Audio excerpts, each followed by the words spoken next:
Sveiki, esu Povilas, esu Lietuvos švietimo muziejaus istorikas ir šiandien mes pradedame tokią vieną labai gudrią ir fainą iniciatyvą.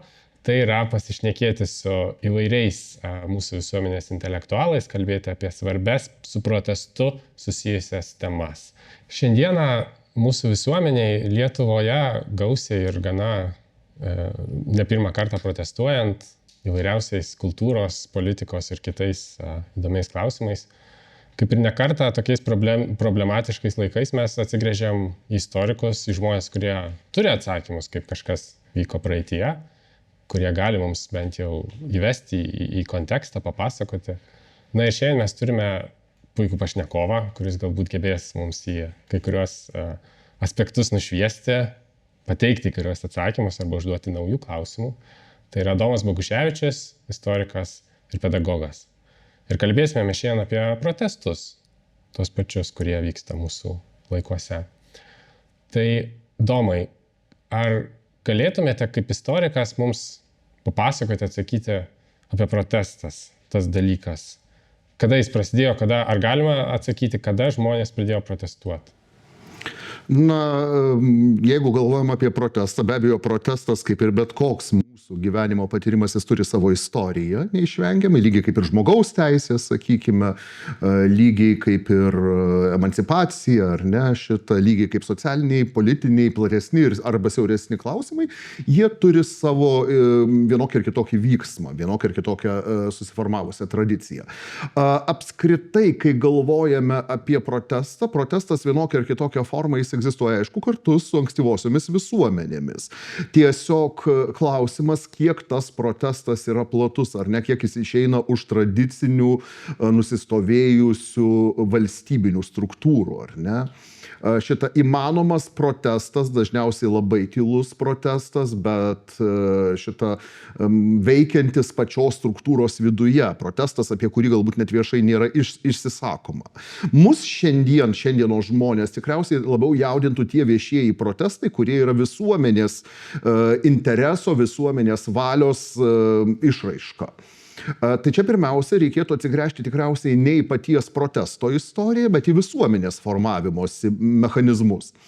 Ir iš karto norėčiau save apriboti, nes vėlgi viso pasaulio istorijos net labai norėdamas neapžvelgsi, galų galiai ir civilizaciniai niuansai egzistuoja, kurie riboja mūsų svarstymus ir reikalauja nepaprastai tada daug laiko ir viso didelio paskaitų ciklo.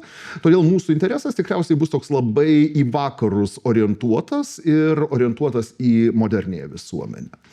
Tai pirmiausia, aš galvočiau apie šiuolaikinės visuomenės radimąsi Prancūzijos didžiosios revoliucijos kontekste. Šitą apskritai visuomenės radimąsi kaip apšvietos produktą. Ir visuomenės, kuri pati save supranta visų pirma šitą kaip valstybės bendrasavininkę.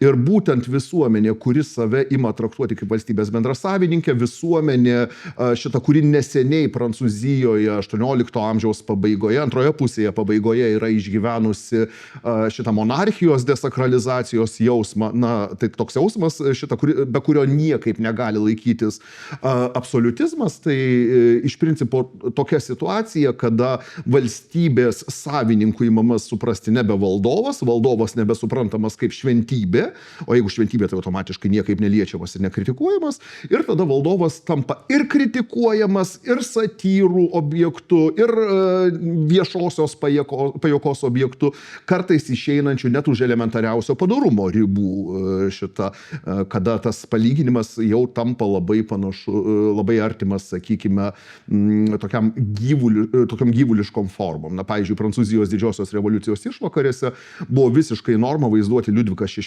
karikatūrose kaip kiaulę. Kitas dalykas, kad tas kontekstas, reiškia, Prancūzijos revoliucijos kontekstas, jis mums galėtų šiandien atrodyti kaip labai lokalus ar ne vietinis prancūziškas, bet ne. Prancūzijos revoliucija iš esmės pagimdė ne tik prancūzų visuomenę, bet iš esmės pagimdė europinės visuomenės pamatus.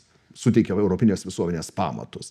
Ir dabar čia reikia suprasti keletą dalykų, kad protestas, reiškia, kuris vyksta prieš valdžios savivalę, prieš socialinės įtampas susikloščiusias, ar ten luominės, ar ten ekonominės, ar dar kažkokias kitas, jis bet kuriuo atveju šitą gali funkcionuoti, palyginti neilgai.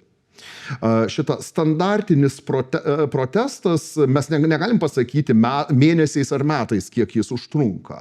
Bet šiaip jau klasikinės politikos mokslų teorijos dalykai, kurie yra visiškai bakalauro studijų klausimas, jis leistų pasakyti štai ką, kad susiformuoja interesų grupės, tame tarpe kaip interesų grupė gali protestinė grupė rastis, reiškia, ir protestinė grupė veikia palyginti neilgai, kol turi labai aišku apibrėžtą pamatuojamą tikslą. Vėliau tos protestinės grupės su kažkuriuo laiku arba pasiekia savo tikslą, arba tai tokiu atveju jos išsiformuoja, arba jos išsiformuoja tada, kai tikslo nepasiekia ir tiesiog pavargsta kovoti. Ir trečias įmanomas variantas, kad protesto grupė perauga į partiją. Šita partijų atsiradimas irgi yra pakankamai vėlyvas dalykas iš esmės Europoje, nes tam pirmiausia turės formuotis apibrėžtos socialinės, politinės ideologijos, kurios daugiau išbaigtą pavydalą įgyja. Nepaisant to, kad pradeda formuotis anksčiau, bet išbaigtą daugiau mažiau pavydalą įgyja kažkur XIX amžiuje. Bet kuriuo atveju protesto grupių peraugimas į partijas, jis nėra, kiek mes dabar galim stebėti iš istorijos perspektyvos, labai efektyvus. Paprastai tokios partijos neturinčios priešo, neturinčios konkretaus kovos tikslo arba sukurtos kovoti dėl vieno arba dviejų nedidelių tikslų, jos ganėtinai greitai išyra. Vadinasi, partijai reikia labai plačios ideologinės ir apskritai pažiūrų programos, visos sistemos. Vadinasi, kitas dalykas, jeigu grįžtume vėlgi prie grinai faktografinės istorinės patirties, tai sakykime, ta prancūziškoji protestų patirtis, ar ne, pradėta nuo Prancūzijos didžiosios revoliucijos, ji perauga vėliau į nuolatinės, nereguliarias, bet nuolatinės revoliucijų bangas per visą XIX amžiaus Prancūzijos istoriją. Tai visų pirma, šitoje vietoje galima prisiminti ir 30-ųjų revoliucijas XIX amžiaus metų, paskui kitas dalykas tautų pavasario revoliucijas ir Paryžiaus komuną, ir dar krūvą kitų protestų, kurie paprastai savyje talpina ir politinius reikalavimus, ir socialinius reikalavimus. Tarp kitko, ganėtinai įdomus dalykas, kad šitose protestuose yra pakankamai mažai kultūrinių reikalavimų. Kultūriniai reikalavimai paprastai juose yra išreiškimi per socialinę prizmę. Tai yra kultūros prieinamumas, išsilavinimo prieinamumas, ar ne, socialinės valstybės reikalavimas. Socialinės valstybės, taip kaip mes tikriausiai dabar suprastumėm gerovės valstybę, ar ne, šiaip jau politinėje tradicijoje yra socialinės valstybės terminas, kuris ir nusakytų tokį egzistuojantį modelį. Dabar kitas dalykas, jeigu žiūrėtumėm į lietuviškąją protesto tradiciją, su lietuviškąja protesto tradicija yra kiek sudėtingiau. Pirmas dalykas, tai jeigu labai atgal į praeitį nueitumėm, tai protesto tradicija, netgi teisinta protesto tradicija egzistavo abiejų tautų respublikoje. Bet ar jį veikia? Veikia ir veikia netgi kai kurių tyrėjų ir nemažos dalies tyrėjų įsivaizdavimų pragaištingai. Čia vėlgi priklauso nuo to, kurioje pusėje stovi, ar ne, vertintojų. Sakykime, todėl, kad abiejų tautų respublikoje tokia protesto tradicija tai buvo konfederacijos bajoriškosios. Šalia įprastinio Seimo, ar ne, bajorai legaliai, beje, tai yra legali protesto praktika, galėjo telktis į bajoriškas konfederacijas ir protestuoti prieš Seimo priimtus sprendimus. Tiesa, 18 amžiuje tokių bajoriškų konfederacijų veikimas tapo, kaip žinia, neretų atvejų kaiminių valstybių įrankių naikinant paskui šitą valstybę. Paskutinė iš tokių didelių konfederacijų, tai be abejo buvo Targovicos konfederacija. Bet čia šitoje vietoje svarbesnis dalykas yra pačios protesto teisės egzistavimas. Ir įdomus dalykas, kad koks nors, sakykime, Žanas Žakas Ruso, kuris abiejų tautų respublikos elitų užsakymų rašo valstybės politinę studiją, Jis skirtingai nuo vėlesnių istorikų, netgi ir nuo amžininkų, tiesą sakant, jis mato šitų konfederacijų veikimo naudą. Jis sako, kad labai puiku, kad jūsų valstybėje veikia konfederacijos, kad piliečiai turi teisę pasipriešinti politiniai vienvaldystiai. Pirmiausia, Seimo primetamiems įstatymams, ar ne, kitų elitų primetamiems įstatymams, bet esmė yra tai, kad konfederacijų vienintelis trūkumas ir apskaitai pilietinės laisvės trūkumas Ruso įsivaizdavimu, tai buvo tai, kad piliečių sluoksnis labai nedidelis, nes pilietis beveik būtų lygiavertis bajorams, tai iki 10% gyventojų. Vadinasi, jeigu skaičius piliečių būtų išplėstas ir šitomis teisėmis naudotųsi žymiai didesnė dalis gyventojų, tai būtų žymiai didesnė dalis gyventojų taptų piliečiais, tai jau būtų pažangos ženklas. Kada mes modernioje visuomenėje pradedame matyti protestą? Ar tai 19 amžiuje cariniai Rusijai kažką galima užčiuopti? Čia ir yra problema. Čia ir yra problema šita, kad iki modernios visuomenės mes ateiname su tokia protesto forma, kuri iš principo egzistuoja kaip pogrindinė protesto forma, beje, dažnu atveju kaip kultūrinė protesto forma, nes kasgi yra aušros veikimas, paskui iš dalies ir varpo aplinkos veikimas, galų gale bažnytinės aplinkos, ar ne, aplink bažnytinę spaudą ir aplink bažnytinius veikėjus veikiantys žmonės. Be abejo, tai yra žmonės, kurie ateina su savo ilgainiui besiformuojančia socialinė ir politinė programa, bet visų pirma kultūrinė programa. Bet vėlgi baisiausia šito protesto forma, kodėl baisiausia? Todėl, kad ji randasi iš pogrindinės visgi veiklos. Lituanistinė veikla yra pogrindinė veikla XIX amžiuje. Dabar, kada mes kalbame apie suformuotą Lietuvos valstybę, tarpukarinę Lietuvos valstybę arba pirmąją Lietuvos Respubliką, jeigu taip norime, ten su protestais irgi yra problemų. Įsivaizduoti, kad, sakykime, tarpukario tas seiminės Lietuvos laikotarpis, tai yra protestui palankus laikas, tai yra švelniai tariant idealizuotas vaizdinys. Tie patys krikdemai, kurie sudarė valdančioje grupėje didžiausią matomą dalį politinio elito, jie ganėtinai greitai pradeda svarstyti apie valdomą demokratiją. Mes dabar įsivaizduojam, kad tai yra Putino Rusijos terminas ir kad ko Putino Rusija iš tikrųjų vartojamas, bet jis buvo ir tarpukariu vartojamas, tame tarpe ir Lietuvoje. Jauna demokratija atrodė kaip chaoso ženklas ir būtent Lietuvoje atsiranda svarstymų apie valdomą demokratiją. O smetoninis režimas, be abejo, autoritarinis režimas šitas protestinės nuotaikas gerokai ribojo. Tai nereiškia, kad jų nebuvo. Periodiškai į vienokius ar kitokius protestus išeidavo studentai, periodiškai protestus išeidavo tie patys mokytojai, nebūtinai atvirus susidūrimus, ar ne, bet tai galėjo būti pakankamai tylios protesto formos darbo vietoje, ar ne, tiesiog kažkokių funkcijų nevykdymas. Su studentais tai buvo gerokai viešesni protestai. Bet paradoksas yra tai, kad vėlgi Smetonos režimas visų pirma į studentus ir universitetą, reikia nepamiršti, kad pats autoritaras buvo universiteto žmogus, reiškia, tai Smetonos režimas į šituos protestus žiūrėjo sąlygiškai atlaidžiai. Kuo pasibaigdavo? Periodiškai universitetas išeidavo kokių 2 mėnesių atostogų neplaninių, sakykime. Bet tuo tarpu prezidentas, kuris privalėjo pasirašyti rektoriaus skirimo raštus, niekada neribojo universiteto autonomijos šitoje srityje. Net jeigu rektorius yra atvirai antismetoninis veikėjas, bet senatas jį išrenka, prezidentas vis tiek tuos aktus pasirašo.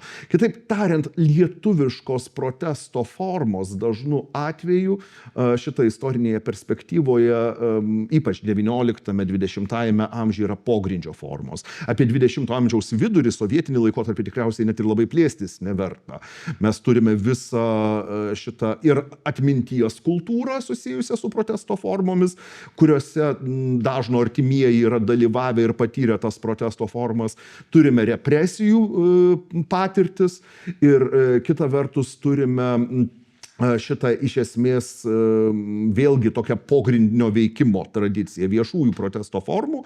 Jų buvo arba palyginti nedaug, ypač vėlyvuoju sovietmečiu, arba jos rėmėsi į ankstyvojo sovietmečio patirtis, kurios buvo griežtai represyvios. Tai ir partizaninio karo sunaikinimas, ir bet kokių kitų protestuojančiųjų, ar trėmimai, ar suėmimai ir panašios formos. Tai nūdienos perspektyvoje bet koks viešas protestas Tai yra visų pirma savo istorinės atminties perlaužimas, kaip tai bebūtų.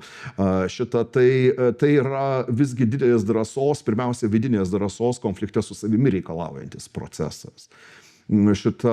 Ir dažnai atrodo, kad šiandien protestuodami mes sprendžiame visgi ne tik valstybės, ne tik socialinius klausimus, ne tik kultūrinius klausimus, bet visų pirma ir savo asmeninių traumų palikimą.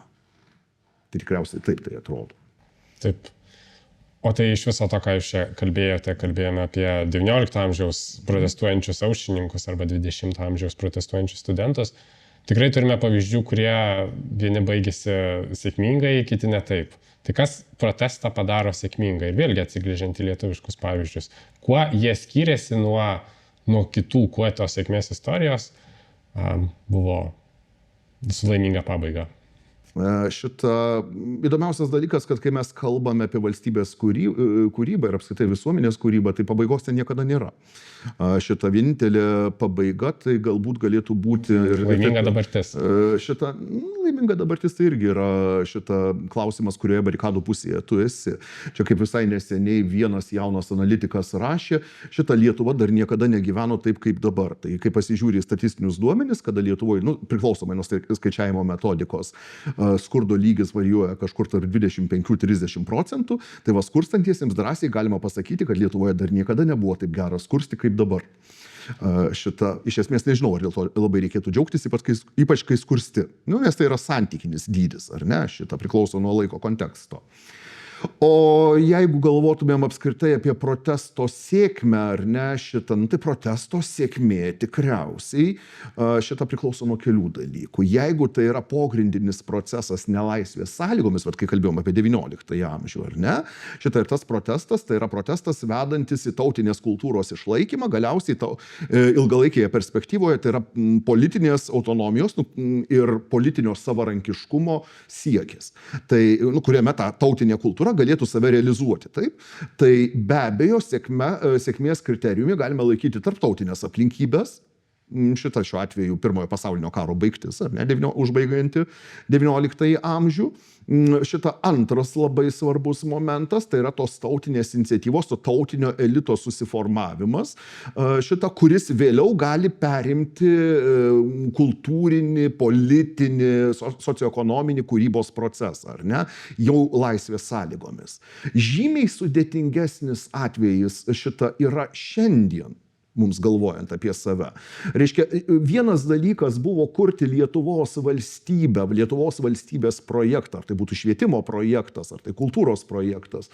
Man apskritai atskirti švietimą ir kultūrą atrodo labai keista. Nepamirškim, kad pirmoji ministerija atsiradusi Lietuvoje, dabartinėje nepriklausomybėje, tai buvo švietimo ir kultūros ministerija, nes valstybės projektuotojų įsivaizdavimu jos negalėjo egzistuoti atskirai viena nuo kitos.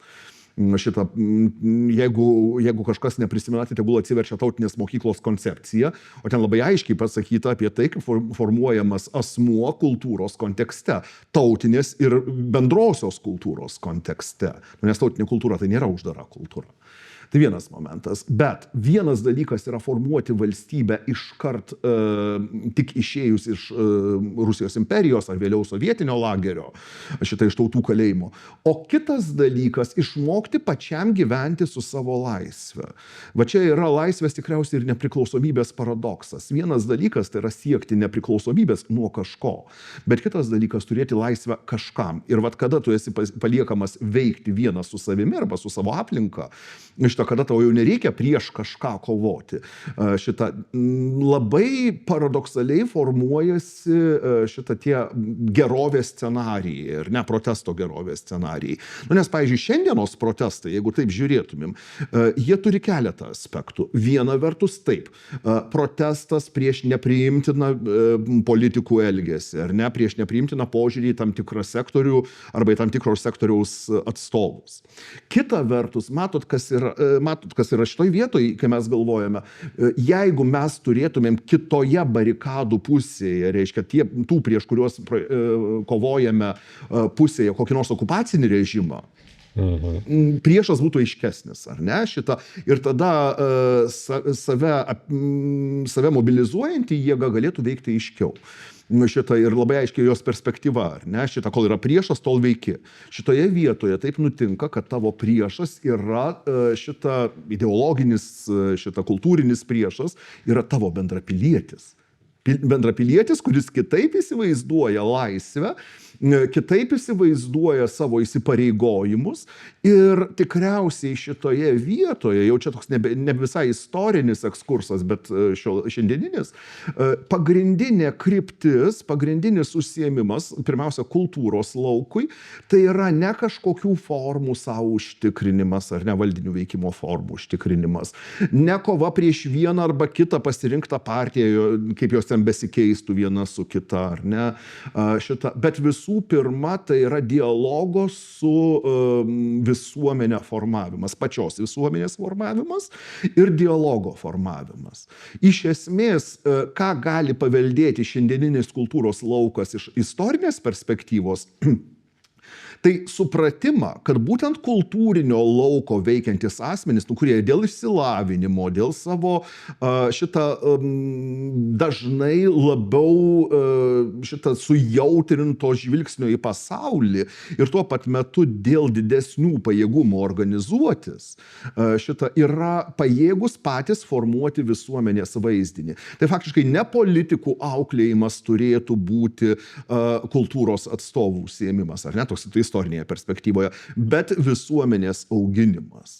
Šitą, tik aišku, didelis pavojus, kad tas visuomenės augimas paskui neperaugtų į sovietinių agitbrigadų stilių. Tai šitą tai irgi labai svarbus niuansas. Bet iš principo visuomenės kūrimas, gebėjimas perimti daugelį viešojo lauko veiksmų šitą iš valdžios rankų į viešąją apyvartą, va čia yra svarbiausias užsiėmimas. Čia aišku yra kitas pavojus. Ir vėlgi istoriškai paveldėtas pavojus.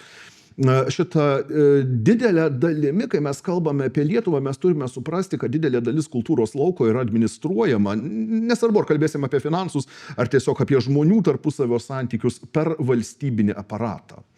Vadinasi, mes turime labai giliai valstybinį administracinį aparatą prasiskverbusi į viešąją erdvę.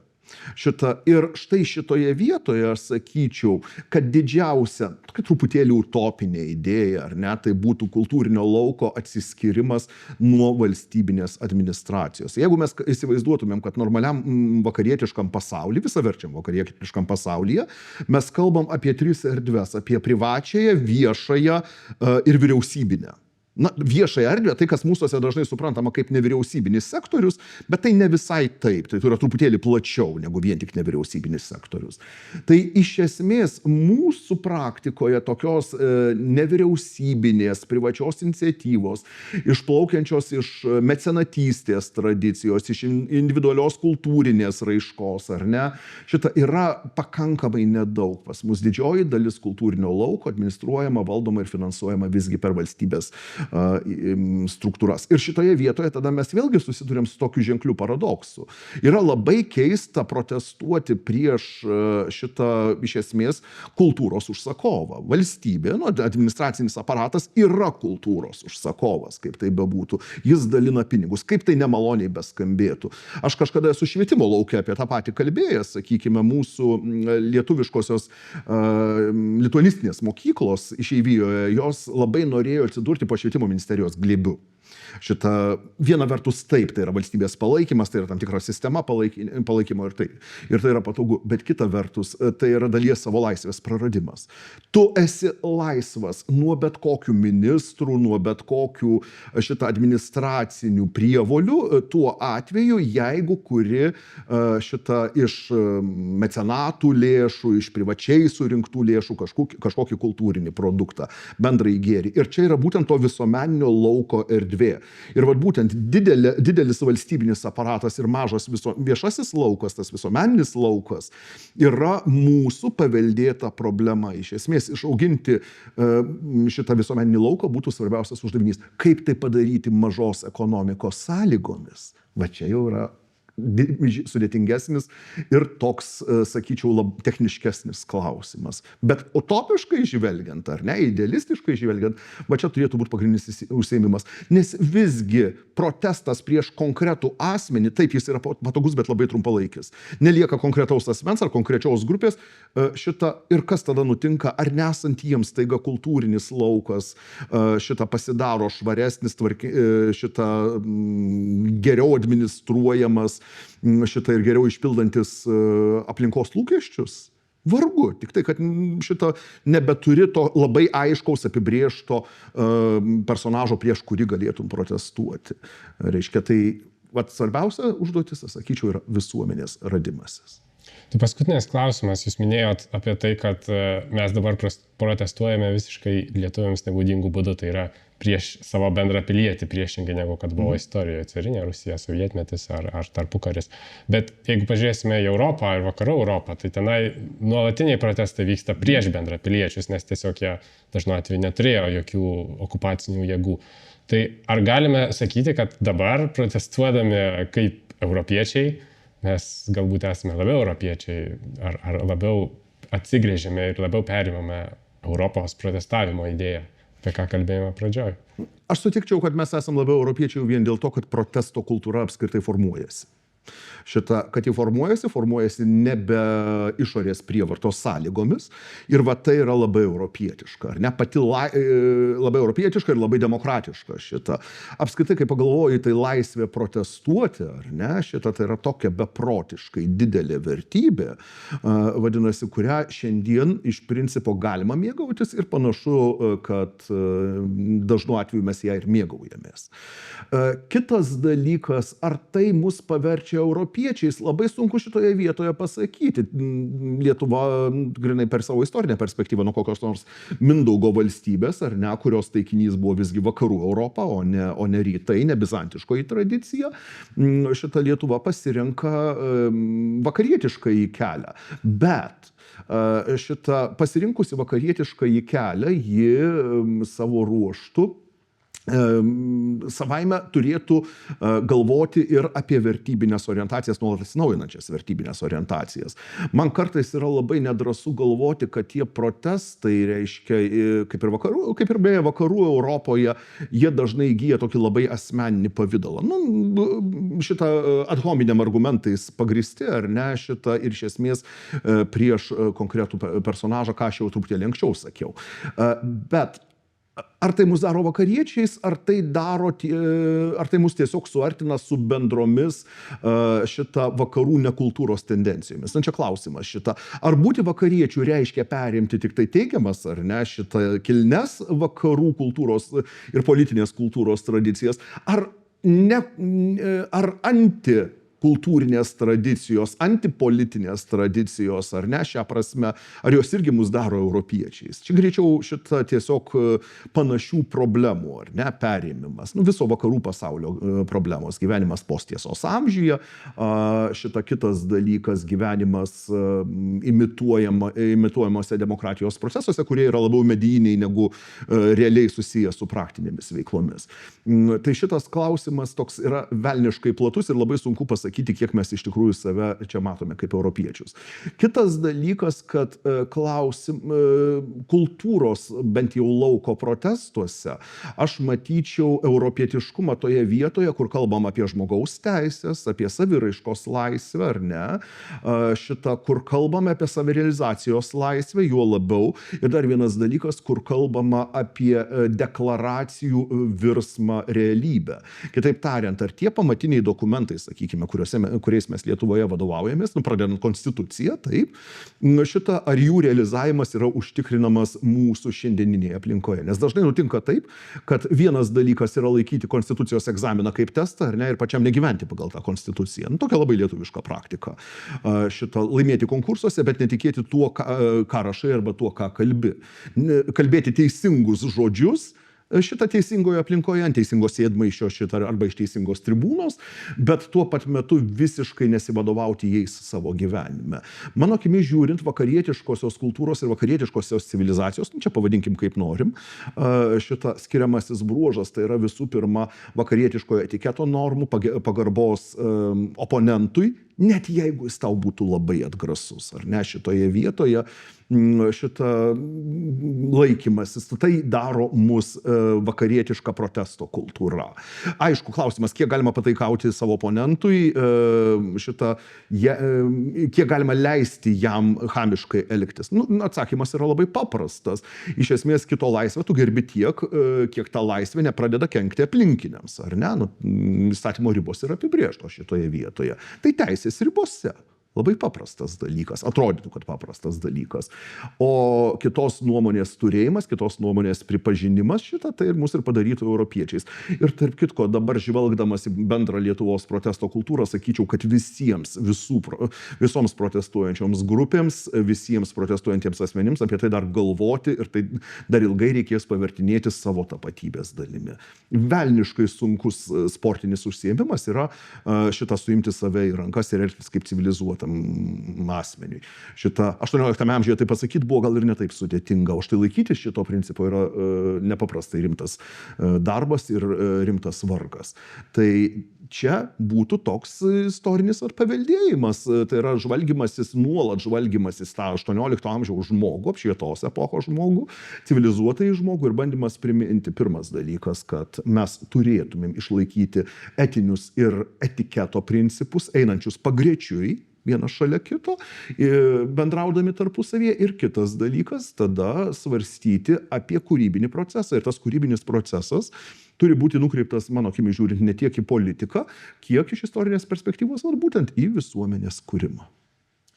Tai čia tokia džiugia sentencija turbūt galime ir užbaigti, kaip jūs sakėte, daugiau galvoti.